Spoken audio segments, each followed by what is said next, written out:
Hai, Assalamualaikum. Apa khabar kawan-kawan Kak Jish? Musim durian masih lagi rancak. Harga tengah murah tu, Kak Jish pergi beli borong beberapa biji untuk buat bubur kacang. Kawan-kawan ada yang dah buat bubur kacang durian ke musim ni? Kalau belum, nanti lepas tengok video ni, korang kena cari durian dan kacang hijau. Barulah lengkap musim durian ni kita makan bubur durian. Ini bahan-bahan yang Kak Jish gunakan. Ada kacang hijau, sagu, gula melaka, santan kotak dan semestinya durian.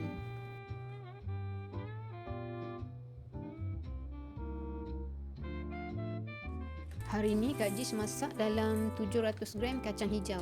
Jumlah yang agak banyak juga sebab Kak Jish nak kongsi rezeki ni dengan jiran-jiran. Kacang hijau ni Kak Jish bersihkan dulu ya, buang benda asing. Kadang-kadang ada batu-batu kecil dalam paket kacang ni. Ini kacang hijau selepas dibasuh bersih. Kak Jish nak mula renehkan kacang hijau ni sehingga masak. Kak Jish gunakan 2 inci halia. Kalau korang nak masak sikit aja, gunakan 1 inci saja dah cukup. Hiris halia ni tapi jangan potong habis. Biarkan dia tetap seketul macam ni. Nanti masa makan tak adalah kita terkunyah serpihan halia. Buat spoil aja kan, tengah sedap-sedap kunyah bubur manis, tiba-tiba ada rasa halia yang pedas. Simpulkan daun pandan cara mak-mak kita zaman dulu. Halia memang wajib letak supaya perut kita tak berangin selepas makan bubur kacang. Sementara tunggu kacang mereneh, Kak Jish nak sediakan sagu. Didihkan air dan masukkan sagu. Lebih kurang 4 sudu besar. Bila sagu dah start kembang, kacau-kacaukan supaya tak melekat di periuk. Renehkan hingga sagu menjadi jernih. Kalau ada sikit-sikit yang masih putih tu, abaikan aja. Nanti masuk dalam bubur kacang, dia akan masak elok aja. Kak Jish tapis sagu yang dah masak tadi. Nak buang kanji yang berlebihan. Kalau banyak sangat kanjinya, nanti bubur kita jadi pekat dan tak berkuah.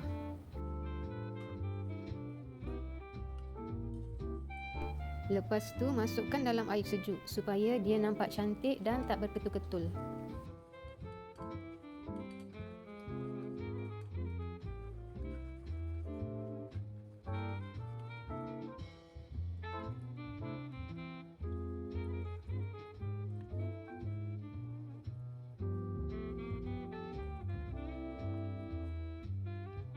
Baiklah, nampaknya kacang ni dah kembang.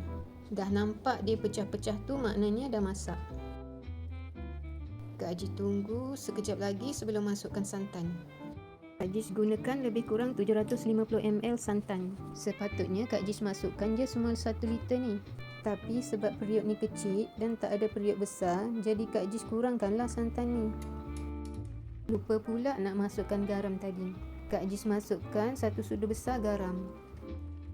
Apa pendapat kawan-kawan? Patut ke Kak Jish beli periuk yang lebih besar? Korang boleh bagi komen ya, periuk macam mana yang berbaloi untuk dibeli.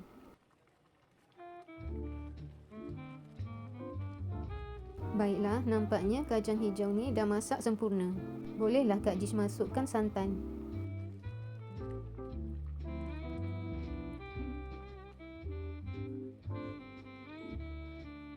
Lepas masukkan santan, Kak Jish masukkan sedikit air bancuhan santan dalam 500 ml.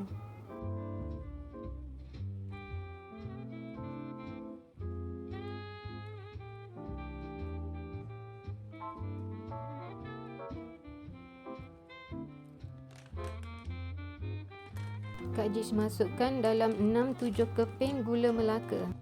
Biasanya Kak Jish gunakan gula niseh yang bulat lepeh besar tu. Yang tu lebih sedap rasa dia.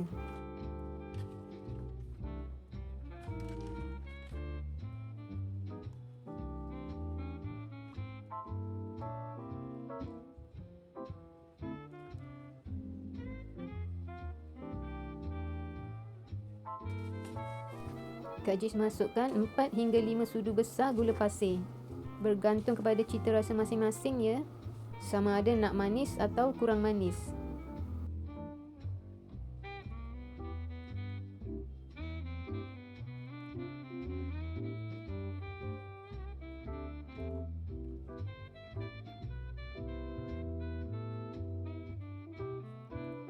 Kak Jis nak rasa dulu tahap kemanisan bubur ni. Nampaknya belum sampai tahap kemanisan yang Kak Jis nak. Kak Jis tambah lagi 2 sudu besar gula pasir.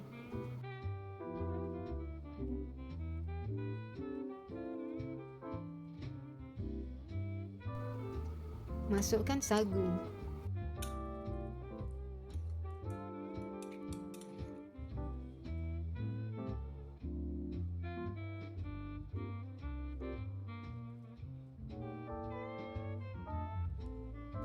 Kalau ada sagu yang berketul-ketul tu, kacau-kacaukan dengan sudu supaya dia lerai sebiji-sebiji.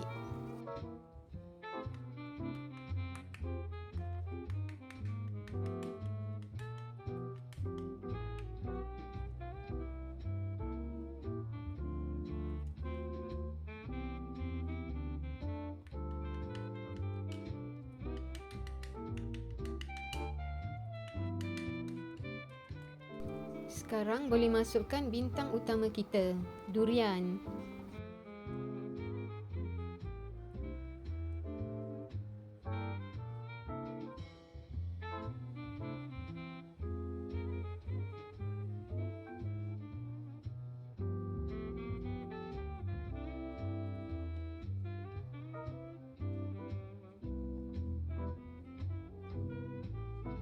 Wah, baunya dah harum semerbak satu rumah. Cuba tengok periuk Kak Jis tu, sikit lagi nak melimpah kuahnya. Sebab masukkan durian banyak sangat. Memang Kak Jis kena beli satu periuk besar nampaknya.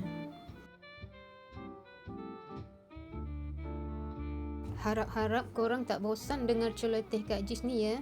Yang baru tengok channel Kak Jis ni, jangan lupa tekan subscribe dan komen ya.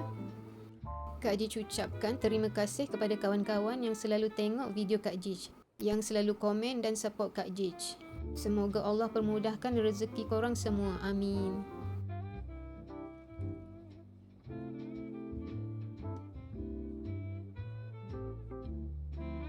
Bubur kacang durian dah siap untuk dihidang.